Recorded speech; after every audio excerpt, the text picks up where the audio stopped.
Hello, this is Krista Gianmarco, and welcome back. I want to talk to you guys today about this is exclusive. It's going to be good, guys. You don't want to miss it. Okay. I'm going to be doing an interview at 2 o'clock with an inmate, and then another interview with my son, who is also an inmate. Now, you all already know, some of you do, if you tuned in to my last live, probably what prompted this video.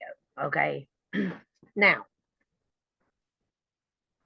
the drugs that are coming in the prison system is what I want to talk about today, guys.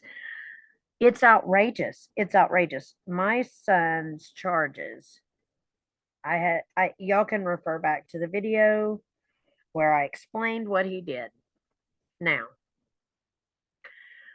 what happened was in the middle of that live last week, which by the way, I haven't been able to do a live since because of the weather, but I will get back to that again, as usual. So, anyways, what has happened is my son got beat in the head with a pipe in a mesh bag, in one of those, laundry bags. And what happened was he was sleeping. The inmate at the time, he don't have the same bunkmate, was coming down off of a drug they call Tune. Now, I've looked it up and done as much research as I can. And I even found bloggers from prisoners. I found other prison people that have talked about the drug Tune being paper dipped in a liquid like fentanyl. It's either in fentanyl or Raid. They spray Raid on it, or other drugs. They also have K2, which is the synthetic marijuana. Now, what happened was that inmate was coming down off of their drug, Tune. You can also get meth in there too, and in Suboxone. And the guy hit my son in the head, in the forehead first, and then blood was going down his face. And he tried to figure out what was going on. And as he's waking up, the guy goes to hit him again. He puts his arm up, he gets cut down here. Then he grabs a tray and protects his head, and the guy continues hitting him. My son starts yelling for a CO. It's common knowledge for the COs because the CO yelled back, "I figured you or your bunkie was just having an episode, coming down off of some drugs." Wow. Now, we know drugs come in during visits, but what happened during the pandemic when face-to-face visits were halted and you had to visit with your inmate on Zoom? They were still high. They got high the whole time. I was always on my son because he's an addict and he gets drugs in there. And I'm not justifying his actions, but you get 5 years in prison when you trip out on drugs and you don't know where you're at and you ask the state for help and they don't want to help you. They want to make an example out of you, so they max you out. You go to jail, you do drugs because you're still an addict and you don't have the tools to stay clean. Not like Lawrence County's people. Normally, Lawrence County's people gets a chance to go through every rehab that Lawrence County has. So that way, their pockets are lined and you're still none the better. But at least when they send you to prison, you have some tools to now try to stay clean. You're probably depressed, maxed out on finances, because it's not cheap. Even when your medical card pays for everything, it takes away your life. And they want to sentence you to 6 months every time, every time, every time. Because just 90 days will get them 35,000. So, 6 months, 80, 90,000. And that's not including the ankle monitor, which is like 10 to 16,000. So it's an epidemic. And now I did hear a rumor that traffic court in Lawrence County is now starting to drug screen. So if you get a speeding ticket and you go to court, then guess what? Yeah, you're going to get drug screened. And if you refuse the drug screen, they'll threaten you. And then they'll tell you you're going to go to jail if you don't. And then when you drug screen, if you show up with anything that's not prescribed, then they're going to sentence you to the rehab that they own, that they have partnership in. So that's the deal.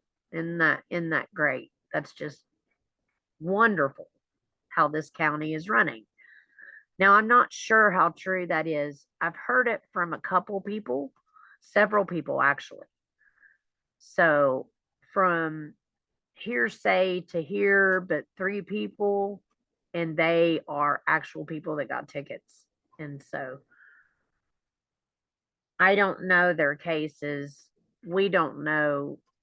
It sounds absurd, but it's not in this county because they take away your rights left and right here. They do. They do.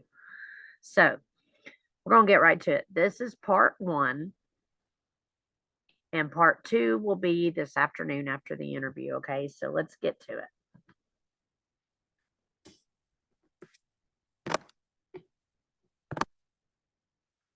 All right. So, what I'm going to read to you right now is the national research has shown that there is no relationship between the severity of a state's approach to drug imprisonment and the level of the drug problems in that state. Every state in the country is trying to address drug problems and, in particular, reduce drug overdose deaths. But this research shows that a felony and incarceration focused approach towards drug policy is simply not an effective way to deter people from using and overdosing on drugs. An analysis of county by county data in Ohio finds the same lack of relationship. Now, this is interesting. It's Ohio data shows felony and prison response to addiction fails to lower overdose deaths. This is from Scioto County. If the threat of imprisonment effectively deterred drug use, Ohio counties that send the most people to prison for low level felony cases like drug possession or sent many to prison for probation violations would see the lowest overdose rates. That is not what is happening in Ohio, regardless of county size. There is no correlation between sending more people to prison and lower overdose rates. Low level drug possession offenses are usually class 4, class 5 felonies. All right, we're not going to go through all of this. I want to get to the drugs that are in prison because the drugs are coming in through these COs. Okay. And that's what the problem is. These COs, the amount of drugs that is being brought in does not equal a visitation. So, surprisingly, now this is on struggling with addiction. What drugs are commonly found in prison? When a convict is sent to prison, he or she is stripped, disinfected, and subjected to stringent inspection to ensure nothing illegal like drugs or contraband gets inside. His or her possessions are cataloged and boxed up. A convent only gets to keep a few books, eyeglasses, and legal papers. Visitors, too, undergo thorough screenings before seeing their loved ones. This includes card checks by staff, even canes, body checks, along with belongings by a metal detector, pat downs, and sometimes sniffer dogs. Ideally, nothing illegal is supposed to get inside the prisons, or at least that's what law stipulates. But surprisingly, drugs are rife in prisons globally. And illicit use like heroin, meth, coke, clone, and MPS remains endemic. I wonder if clone might be that one. I never thought about that. I'm going to look that up. All right, I'm going to look that up. Yeah, there wasn't enough research on clone except that it is dipped in acetone and fentanyl and sprayed with Raid.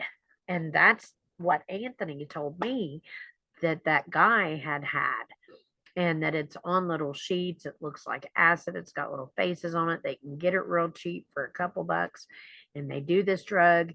And then when they're coming down, they don't even know who they are. Like, it messes them up.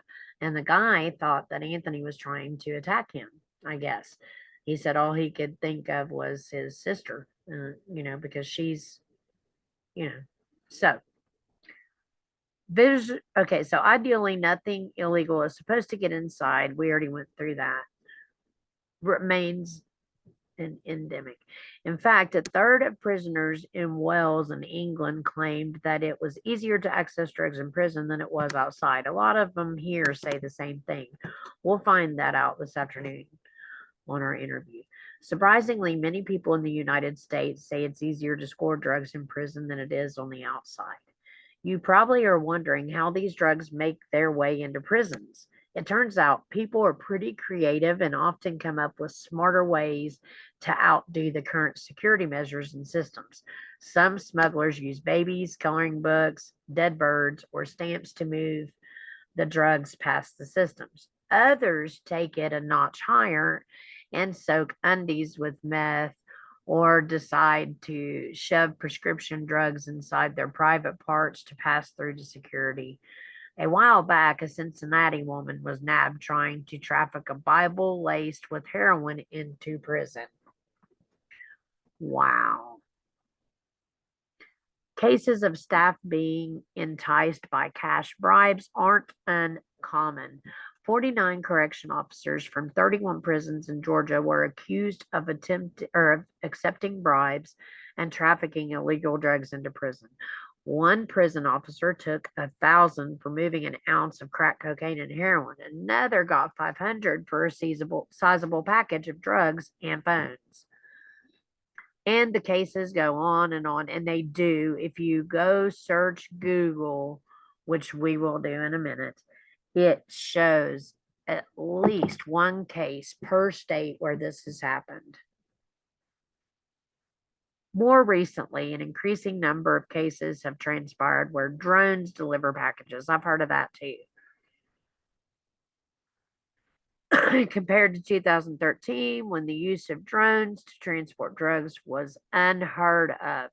There were 2 cases and 33 cases in 2014 and in 2015.